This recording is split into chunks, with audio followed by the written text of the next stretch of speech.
नमस्कार मु आपणक प्रभास स्वागत करुच्ची आजिकार कार्यक्रम को। हाँ आज्ञा मु आज आसी पहुँची जाइए कटक जिलार बारवाटी दुर्ग मध्य। बारवाटी दुर्ग एक सामान्य नाम नुहे कि साधारण स्थान नुहे। बारवाटी उत्कल इतिहास प्रधान रंगस्थली। केते बड़ बड़ पराक्रमी प्रतापवान राजा महाराजा माने एहारी कल आश्रय नहीं आउ केते बड़ बड़ घटना एहारी पार्श्व संगठित होई ओडिया जातिर टेक भारत इतिहास रे स्थान पाइछि। तेबे आसंतु आउ डेरी करिबिनी आपनक निकट रे आज बारवाटी संपर्क रे जणाइबी। मंदिर मालिनी उत्कल जननी उत्कृष्ट कारुकार्य पाई समग्र विश्व रे परिचित। अतीत रे अनेक राजा महाराजा एही पुण्यभूमि रे जन्म नहीं सुशासन करने सहित छाड़ी जाइचंती अनेक कलाकीर्ति। ता मध्यरु बारवाटी दुर्ग अन्यतम। बारवाटी दुर्ग ओडिशार कटक सहरर उत्तरांश महानदी कूल रे अवस्थित। 102 एकर जागा उपरे निर्माण होइथिबा एही दुर्गर हातर क्षेत्रफल 12 बाटी बा 240 माण थिबारु एहार नामकरण बारवाटी होइछि। 5 मीटर ओसार विराट एरिया को नहीं 32 टी खुंट द्वारा मजबूत पहाड़ पथर द्वारा यह निर्मित। यह महानदी और काठजोड़ीर मध्य भागरे अवस्थित। एही दुर्गर सुरक्षा पाई चारि पाखरे गड़खाई और प्राचीर रहिथिला। गड़खाई मध्यरे कुंभीर और विषधर साप मानकु छड़ा जाइथिबार कुहा जाए, जहाँ फल कि बाह्य शत्रु दुर्ग मध्य को प्रवेश करि पारु नथिले। एबे भी मध्य गड़खाई बारवाटी दुर्ग चतुर्पार्श्व रे रही अछि, जहाँ कि राजा मुकुंद देव गड़र सुरक्षा पाई निर्माण करिथिले एवं शक्तिमयी चंडी देवी राजा को सुरक्षा देउथिले। तेणु माँ गड़चंडी भाव से ख्यात। एबे भी मध्य माँ गड़े पूजा पाउछंती। किंबदंती और लोककथा अनुसार माँ आविर्भाव प्राय 500 वर्ष तळु थिला। कला पहाड़र प्रभाव रे माँ मंदिर मध्य क्षतिग्रस्त होइथिबार प्रमाण मिले।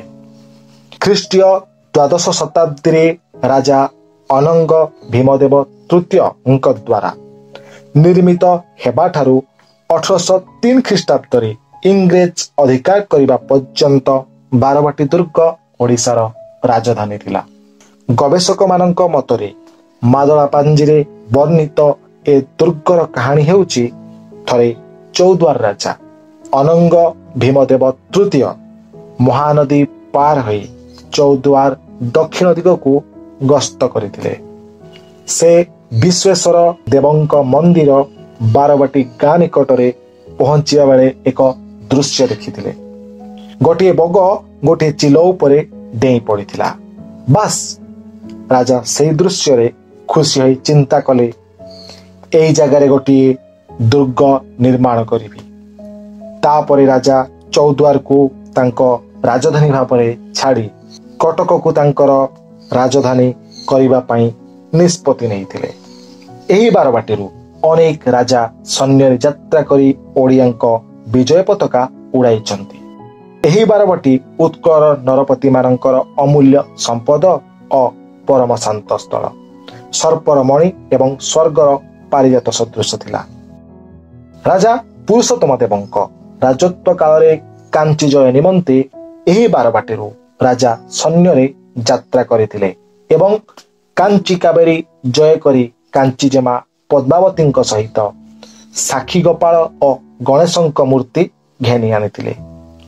गणेशंक मूर्ति को जगन्नाथंक पश्चात भागरे स्थापन करी साक्षी गोपाल को एही बारवाटी दुर्ग मध्यरे स्थापन करिथिले, जहा एबे सत्यवादी रे पूजा पाउछंती। श्री चैतन्य चरितामृत अनुसार श्रीकृष्ण चैतन्य एही स्थान रे साक्षी गोपाल को दर्शन करिथिले।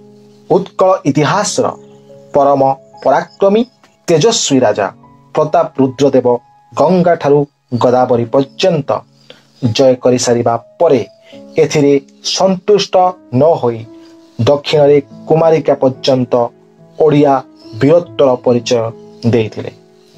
राजा दक्षिण रे थिबा समय रे बंगर नवाब हतेन शाहंकर इस्माइल गाजी नामक सैन्याध्यक्ष ख्रीष्टाब्द ओडिशा आक्रमण करी से बारबाटी दुर्ग अधिकार करने सहित पुरी पर्यंत लुंठन करथिले।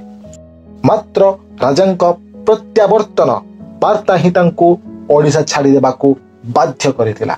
उत्कलर नरपति राजा मुकुंद देवंक राजत्व काल रे बारबाटी दुर्गर बहुत उन्नति होइतिला। मुकुंद देव एही दुर्ग मध्यरे गोटिए प्रकांड नवतल प्रसाद निर्माण कराई तहिरे बास करुथिले।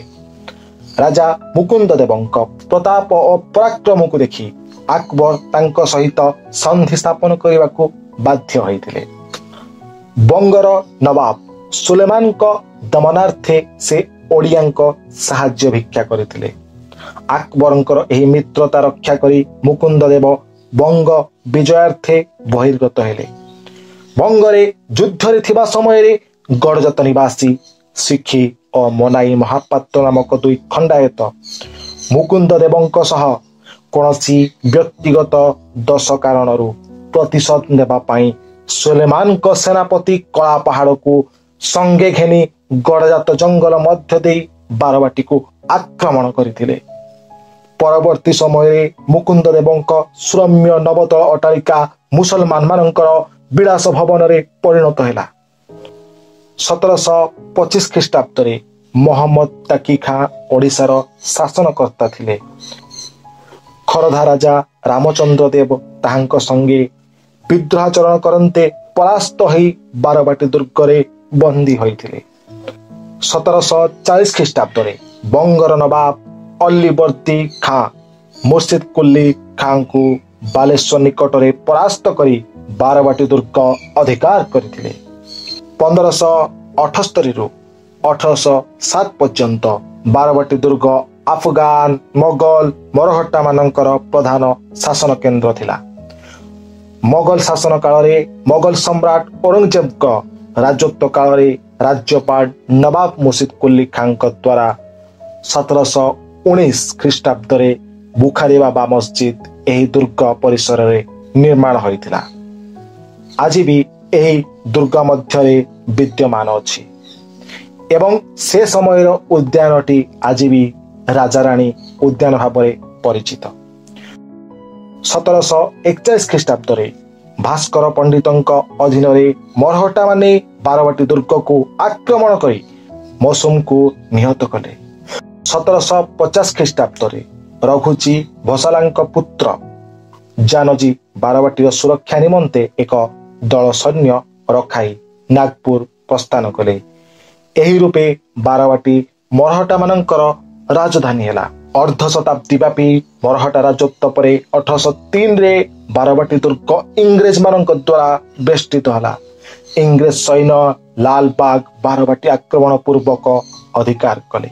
एपरि रूपे बारबाटी दुर्ग ओडिशा इतिहास रे 600 वर्ष रु अधिक समय अति उच्च स्थान अधिकार करिथिला।